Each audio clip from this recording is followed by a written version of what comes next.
final track on the album is called The Freeze, and unlike what we normally do, that was also the demo name of the song. I just wrote it in the winter. It felt really appropriate in the Finnish winter. For those of you who've been here, it's dark, it's cold, it's long. It felt very icy, the start to the track. And as I wrote the lyrics for the song, we felt it was a really good fit, so we kept the name.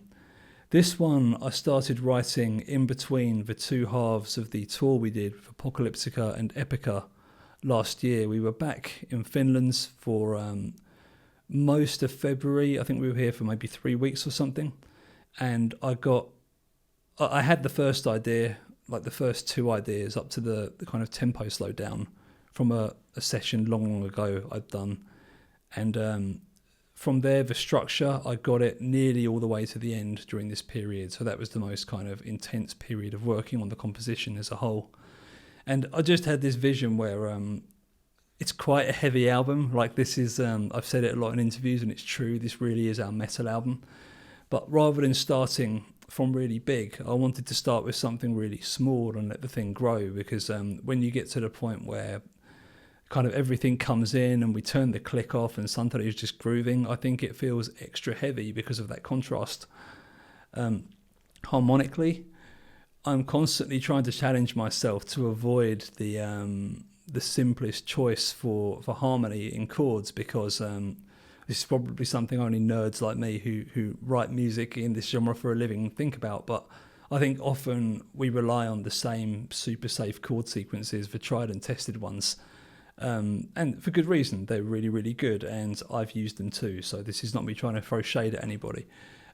But deliberately, I wanted the harmony in this to be a bit more unexpected and a bit, maybe a bit more suspenseful and moody. Kind of like the lead guitar part we did in the song Wheel back in the day. Just all of these wrong notes that just sound right by proxy.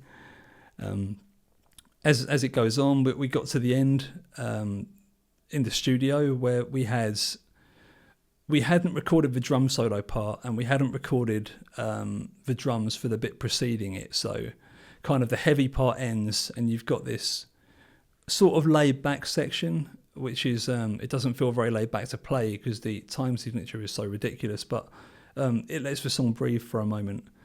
And Santeri said to me literally, I think about 4 hours before he was going to drive back to Finland, I think what you've written here doesn't work. I need to do something else. And I really lost my shit. I was like, this is unbelievable. We've got no time to address this now. And this is a curveball and it's not fair. He went in and literally in one take, he just absolutely freaking nailed it. And I was very annoyed with him at the time. But looking back, I'm so happy he went for it. And I think he did a fantastic job. The drum solo, I love the composition. It's my favourite one he's done while we've been in a band together. I think it's really exciting. I think the intensity just keeps on ratcheting up. And I think it slots in so nicely with the development in the rhythm section. And the payoff at the end when it comes out into this really kind of basic rhythm relatively, it just feels so good to play. Like we haven't played it live at the time I'm filming this, but we've done it in the rehearsal room quite a lot, and it's that's going to be an incredible thing to play on stage, I think.